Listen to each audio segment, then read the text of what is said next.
stop everything right now and listen with full attention, because what I'm about to tell you will tear apart the neat little explanations you've been handed for why you've been feeling so brutally exhausted lately. Exactly 96 hours ago, something happened beyond the physical layer of reality, in the unseen territories where intention becomes warfare and thought becomes a battlefield. And when it happened, it didn't cause mild concern. It triggered panic, the kind of panic that makes commanders abandon routine operations and call emergency councils, the kind that makes seasoned strategists, beings who have studied human weakness for ages, suddenly realize their most reliable formulas have failed.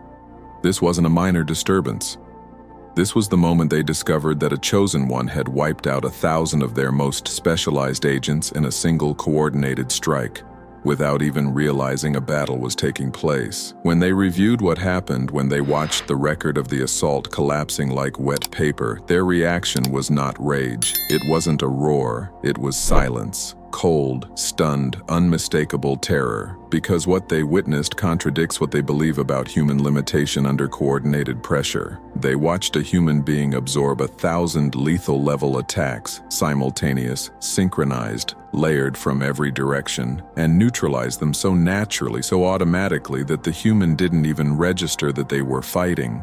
And that human being is you. And the reason you didn't notice is the part that terrifies them most. There's a brutal difference between consciously fighting against a visible enemy and annihilating 1,000 invisible threats while living your daily life without recognizing you're in constant war. And that difference is exactly what makes you unbeatable, in ways you don't even comprehend.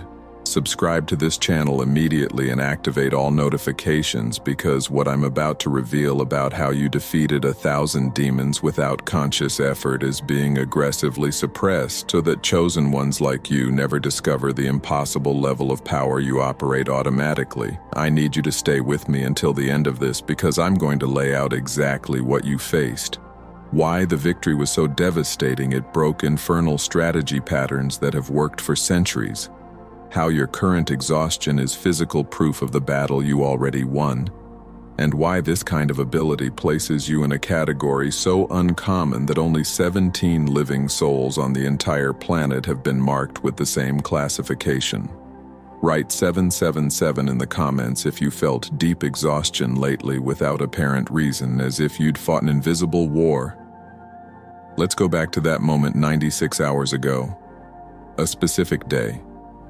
One you probably remember as ordinary, almost forgettable. You woke up. You did what you always do. You carried responsibilities. You interacted with people. You handled situations. You moved through tasks. You might have had minor frustrations, minor stress. Nothing dramatic. No alarms. No disasters. No obvious crisis. And eventually you went to sleep feeling that same strange fatigue that's been following you lately, the tiredness that doesn't match the visible weight of the day. You told yourself, maybe I'm just worn out. But what if the day was not ordinary at all? Not where it mattered. Because in dimensions you don't perceive with your eyes and ears, that day was a literal battlefield. And you were attacked by exactly 1,000 specialized entities operating simultaneously with military-level coordination. I'm not using poetic language. I'm not exaggerating for drama. I'm describing an operation so specific and so catastrophic in its failure that infernal commanders have been reviewing the record obsessively, trying to understand what went wrong, because from their perspective, nothing should have gone wrong. 1,000 attackers, not a lot, not countless. 1,000 exact number, each assigned a distinct function, each trained in a particular method of spiritual and psychological fracture, each operating under direct orders. Your elimination was classified as priority level Omega. Why 1,000? Why that scale against you? Because you had already survived what was supposed to break you.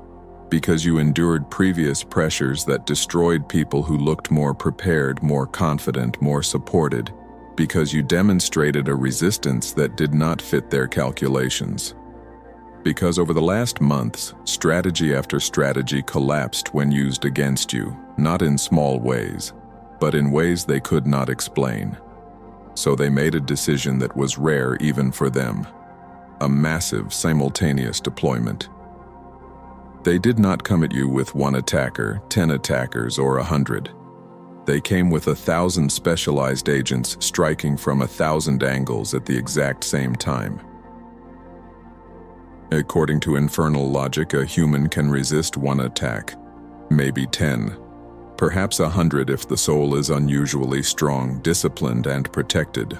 But 1,000 coordinated strikes are supposed to overwhelm any defense system. 1,000 is supposed to collapse the mind, fracture the heart, and crush the will. That's how their models work. That's how they've worked for ages. And 96 hours ago they launched the operation against you. So what happened? You neutralized all of them. Without conscious effort, without ritual, without a visible weapon, without even recognizing you were in battle. Your inner system responded the way lungs respond to air, the way a heartbeat responds to life. It was automatic, efficient, devastating. It processed 1,000 lethal attacks while your conscious mind continued living what you believed was a normal day. That's how I know this isn't theory. Because the exhaustion you felt that night, the heaviness you couldn't explain, the deep tiredness that didn't correspond to physical work, was not ordinary fatigue. It was the physical echo of spiritual combat. It was your body asking for recovery after your unseen system did what it was designed to do: protect you, defend your mission, and neutralize an assault that would have flattened a normal person. Now I'm going to show you what those 1,000 attackers were, not as a vague cloud of darkness, but as a structured operation. Because when you see the precision of what was deployed against you, you'll understand why your victory has thrown infernal leadership into existential crisis. The first wave was 100 specialists in doubt. Not crude negativity, not obvious hatred. These entities are surgeons. They slip into the mind like a whisper that sounds like your own voice. Their skill is subtlety. They inject questions that feel like reasonable self-reflection. Thoughts like, are you really doing enough? What if you're wrong? Maybe you're not as capable as you think. Other people are better. Maybe you've fallen behind. 100 variations of insecurity released simultaneously, designed to erode confidence from within, quietly, efficiently, without you ever labeling it as an attack. And you neutralized them, not by screaming affirmations, not by forcing positivity. Your internal system recognized the pattern instantly and rejected it before it could sink its teeth into your identity. The whispers hit your mind and bounced off like arrows striking a wall they couldn't penetrate. 100 sophisticated mental infiltrations failed, and you didn't even know you were being targeted. The next wave was 200 fear amplifiers. Their specialty is not creating fear from nothing, but taking a normal concern and inflating it into catastrophic panic. They take a small uncertainty and turn it into 1,000 disaster scenarios. They bombard you with what if, until your nervous system thinks you are about to die. What if this goes wrong? What if you lose everything? What if you fail publicly? What if you never recover? 200 voices, coordinated, pushing your mind toward paralysis. And they failed.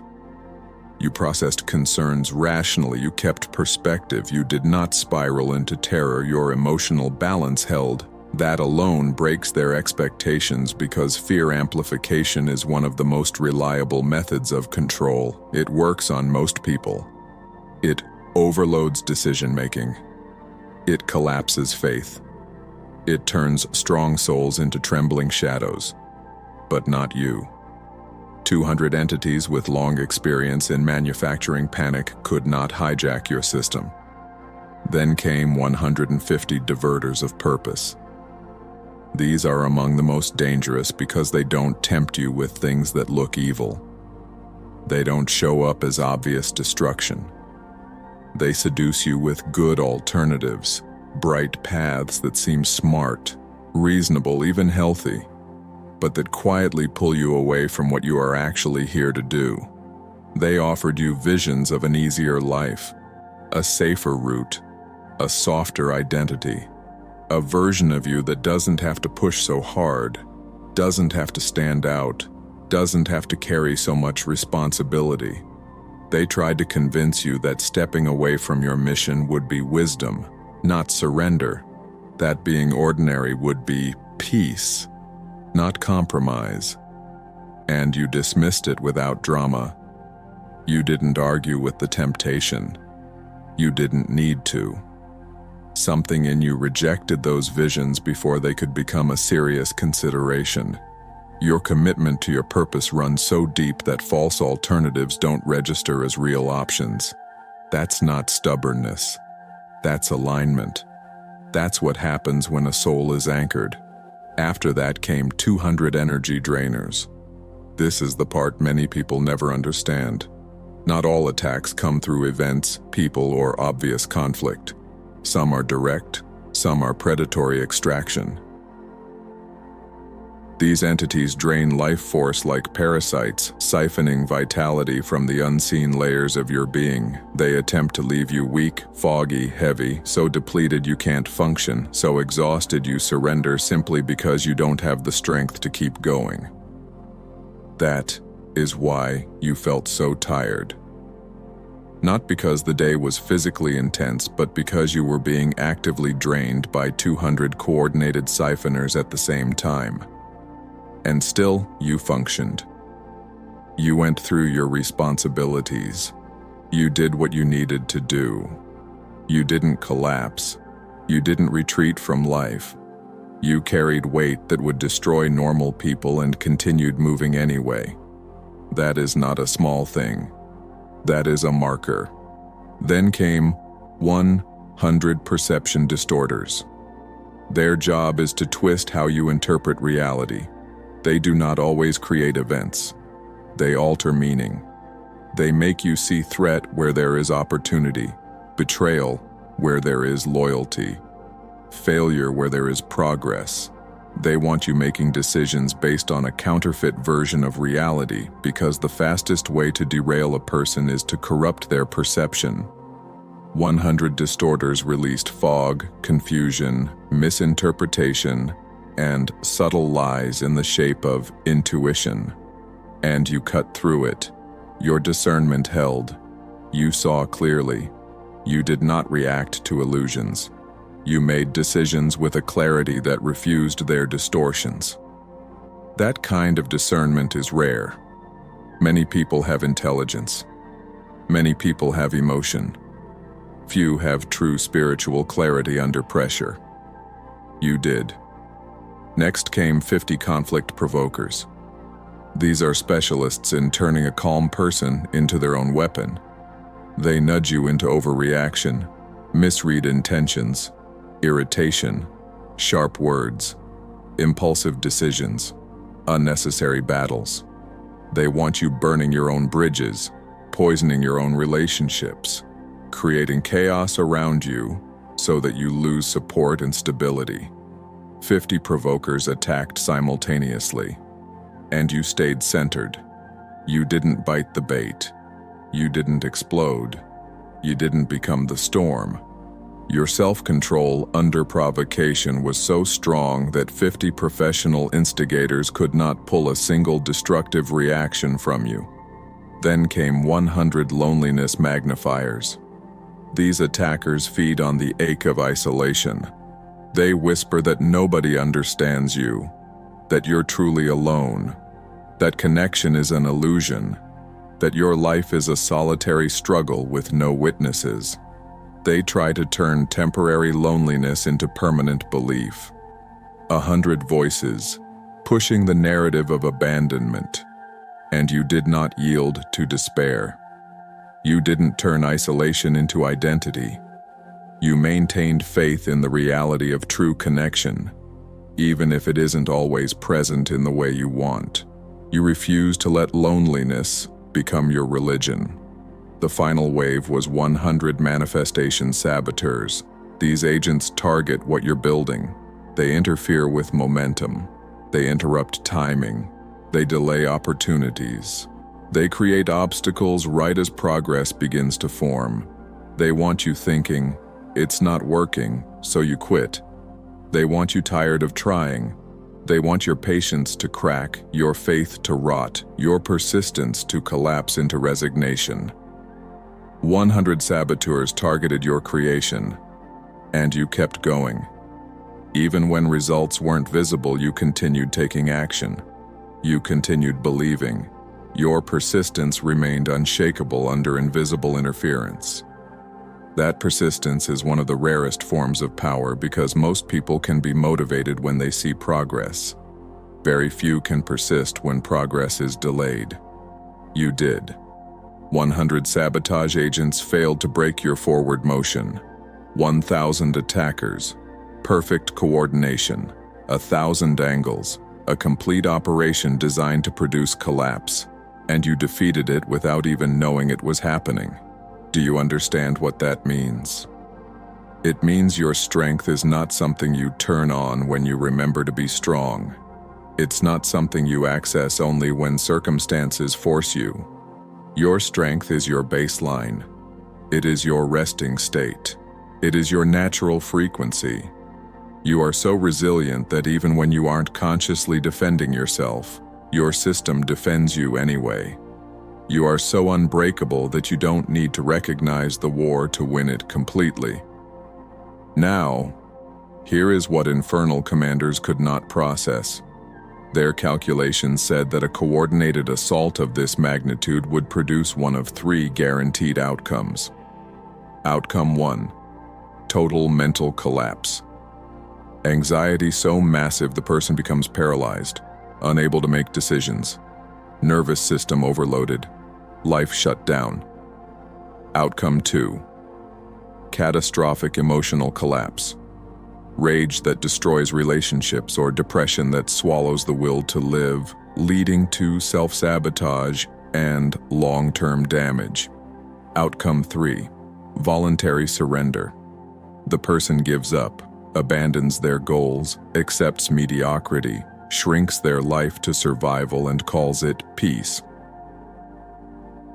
These 3 outcomes have worked for ages. Nearly every human system breaks into one of those patterns under pressure of this scale, but you didn't collapse mentally, you didn't implode emotionally, you didn't surrender, you simply continued, day after day. Responsibility after responsibility without the dramatic breakdown they expected, as if 1,000 lethal attacks were irrelevant. So they reviewed the operation again, obsessively. They verified. 1,000 agents deployed simultaneously. Confirmed. Each agent executed correctly. Confirmed. Coordination flawless. Confirmed. No technical error. No failure of execution. And still the operation failed so completely that the only explanation left was the one they feared most. One commander suggested, maybe there was massive angelic protection. They checked for intervention. None. No celestial shield. No outside reinforcement. Another suggested, perhaps the target uses hidden rituals, protection magic. They investigated. Nothing. No spells. No amulets. No secret practices. No advanced occult knowledge. No external mechanism that could explain such resistance. And then, the conclusion. Your resistance does not come from what surrounds you. It comes from what you are. Your soul has been forged in fire across lifetimes, through pressures that refined it into something dense, stable, and immune to standard infiltration. You don't block attacks consciously. They simply can't penetrate your baseline frequency. You are like metal refined again and again until it becomes so dense that ordinary force cannot bend it. Pressure that warps common steel hits you and loses its power, not because you are lucky, not because you are temporarily protected, but because your spiritual composition is fundamentally different. You are chosen not only because you have a mission, You are chosen because you were prepared for the cost of that mission. You were designed for this long before you were born. And when infernal commanders accepted that, when they realized they weren't dealing with a regular human who had learned to resist, but with a soul that is structurally immune to their best strategies, they made a decision they had not made in thousands of years. They reclassified you as unreachable, level Omega, and withdrew resources permanently. That label means, do not waste further assets. This target cannot be broken by standard operations. Continuing is loss. You won so completely that the enemy retreated while you lived your life unaware that a war had ended. 96 hours after the operation, Infernal Command convened an emergency meeting. 5 supreme-ranking commanders gathered in a dark council chamber where strategies against human resilience are planned with a meticulous cruelty. The first, in charge of psychological operations, presented the data. Over 100 destabilizing thoughts were injected. Only a small handful even reached conscious awareness. The rest were filtered out automatically. Rejection efficiency was nearly total. He admitted he had never seen a system filter infiltrations with such precision. The second, responsible for emotional destabilization, described how 200 fear scenarios were deployed, each designed to provoke panic, and yet the target's emotional center remained stable. No panic spike, no collapse. He said it contradicted the models. The third, commander of temptation and diversion, admitted defeat with a tone that sounded almost stunned. The target was shown carefully designed visions of an easier life, a safer path. Weeks of tailored seduction compressed into a single assault, and the target dismissed it as irrelevant. Commitment to purpose was so deep that alternatives didn't register. The fourth, overseeing isolation operations, confessed that loneliness attacks failed. The target experienced isolation, yes, but did not translate it into abandonment. The target did not beg for validation. The target remained connected internally in a way that external loneliness could not sever. The fifth, commander of sabotage and delay, described how synchronicities were blocked, opportunities delayed, momentum interrupted, and yet the target continued acting as if obstacles were temporary. No desperation, no surrender. Persistence without evidence. Faith without constant confirmation. He stated plainly that it defied typical human psychology. Silence filled the room. Then the highest-ranking commander spoke the truth nobody wanted to face. We have failed completely. 1,000 agents. Perfect coordination. Flawless execution. And we achieved nothing. This chosen one did not simply resist. This chosen one neutralized the assault without conscious effort. Reclassify immediately. And in that moment, your name was marked in their records. Unreachable, level Omega. Only 17 souls alive carried that mark. Now there are 18. If you don't understand the magnitude of that, let me put it into perspective. History remembers spiritual giants for resisting lesser storms. Consider the archetypes: the righteous sufferer who endured loss, the anointed warrior who stood against giants, the prophet who called down fire, the apostle who endured persecution. They were extraordinary, but even they showed moments of visible strain. They lamented, they wavered, they fell into despair or fear or exhaustion that needed external rescue. Their resistance was heroic, but it was not without cracks showing. You faced a more coordinated assault than most legends ever faced, and you did not crack in any visible way. You continued. You functioned. You persisted. You did not retreat into hopelessness. You did not collapse into rage. You did not abandon your purpose. That's not an insult to those heroes. That's a measurement of what has been happening through you. It means what you carry is rare.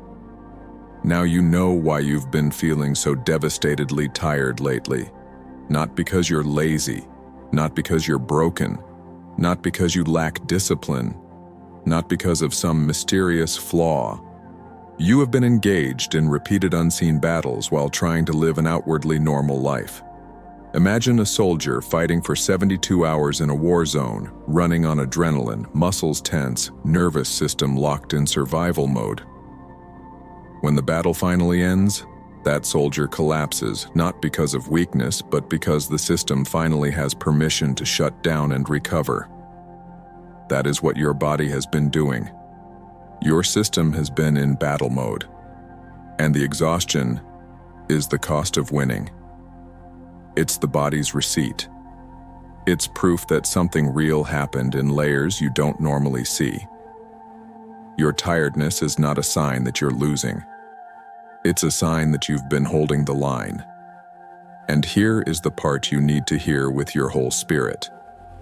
This exhaustion will pass. It is not your new identity. It is recovery. It is your nervous system stepping down from a prolonged alert state. In the coming days, you may notice a shift, a slow return of energy, sharper clarity, a weight lifting that you didn't realize you were carrying. It won't feel like a dramatic miracle, it will feel like fog quietly dissolving, like a grip loosening, like a breath you didn't know you were holding finally releasing. That's the sensation of victory registering in the body. During post-operation analysis, those commanders discovered something about you that you need to consciously remember now. They realized your soul is not an ordinary human soul stumbling through a spiritual life. Your soul is a warrior that chose human form for a mission that required exactly this level of resistance. Before you were born, there was an agreement in higher dimensions. A task had to be fulfilled on the human plane, a mission that would require enduring intense coordinated opposition without collapsing because failure would have consequences beyond you. Volunteers were evaluated, souls were measured not by comfort but by structure, by resilience, by capacity to hold purpose under pressure, and you were chosen because your essence had already proven, across lifetimes, that you could survive what most could not. You were not sent because you were expendable. You were sent because you were qualified. Your resistance is not coincidence. It is design. You were built to withstand this. 1,000 attackers is not your limit. It's your Monday. That's why they panicked. Because they realized they weren't attacking an unusually strong person, they were attacking a being fundamentally beyond their reach. Think of it like this. Wolves may circle a lion, but deep down they know the truth. They can growl, they can show teeth, they can test the edges. But when the lion stands, they retreat because they recognize they are not dealing with the same class of creature. A direct confrontation doesn't end with the lion destroyed. It ends with the wolves scattered or dead. Now that you know what happened, you need to learn how to move through life with conscious cooperation with the power you've been using automatically. This is where your life changes, not because you become someone else, but because you stop misunderstanding yourself.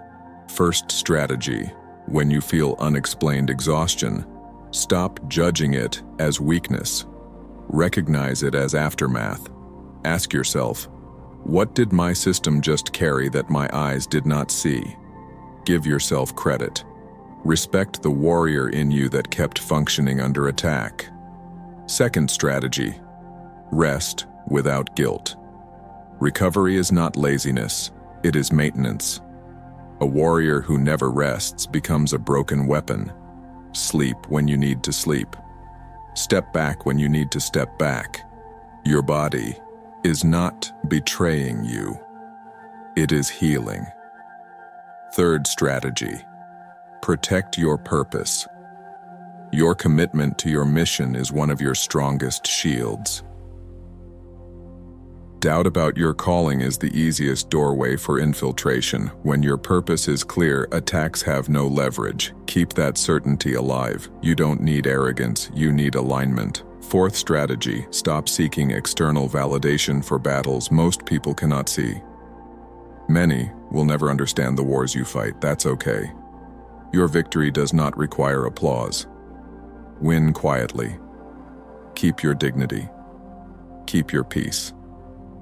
Fifth strategy. When you feel an unexplained urge to quit, especially right before breakthrough, recognize that it may be a targeted pressure spike. The enemy often pushes hardest when it senses you are close to something significant. Don't surrender in the moment that surrender feels most reasonable. Hold on. That is often the moment where retreat is about to happen on the other side. Sixth strategy. Celebrate invisible victories, not just big wins. Celebrate the day you didn't collapse. Celebrate the moment you stayed calm while everything tried to provoke you. Celebrate the choice to keep going when results were delayed. These are real victories, and they are the foundation of your Omega-level resilience. Here is what you need to integrate deeply now. You do not need to activate anything. You do not need a ritual to become powerful. You do not need to wait for a future version of yourself to arrive. You already are what you need to be. The only new element is awareness. You move from winning without realizing it to winning with full recognition.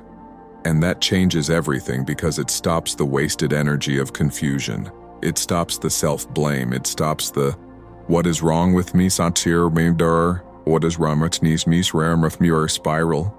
You begin to say, I recognize this pattern. I know what's happening. I know who I am. You will start noticing patterns with calm clarity. When doubt whispers, you'll recognize the voice isn't yours.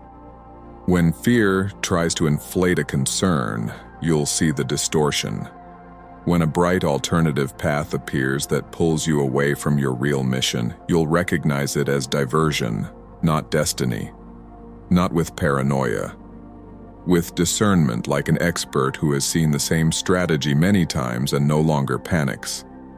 And something else will begin to happen. Other warriors will recognize you. Not because you announce yourself, but because frequency recognizes frequency. Seemingly casual conversations will carry an undertone of familiarity. You'll meet people who have also felt the invisible war. You'll notice eyes that understand without explanation. Instant resonance. Mutual respect with no need for performance. These are the others. The rare ones. The ones who also carry the mark of endurance. Over time, the loneliness you once felt will change its meaning. You might still be alone sometimes, but you won't interpret it as abandonment. You'll interpret it as the quiet space where your strength becomes clear. You'll learn the difference between being alone and being unsupported, and you'll stop confusing temporary silence with permanent isolation. Most importantly, the story you tell yourself will change. Instead of, I'm tired because I'm failing, it becomes, I'm tired because I've been fighting and I've been winning. Instead of, maybe I'm not enough, it becomes, I am still standing under pressure that would break most people. Instead of, why can't I be normal? It becomes, I was not designed for ordinary. I was designed for purpose. Chosen one. The truth is simple, and it is fierce.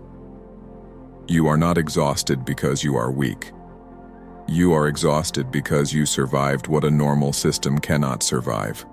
You fought a war you didn't even see, and you won so completely that the enemy withdrew and marked you as unreachable. You do not need external protection because your essence is a fortress. You do not need to become stronger because your baseline strength has already forced retreat. You do not need to beg for proof because your continued persistence is proof. 1,000 coordinated attackers is not your limit. It's what you already overcame while living an ordinary day. So stop apologizing for being tired. That exhaustion is not shame. It is a medal.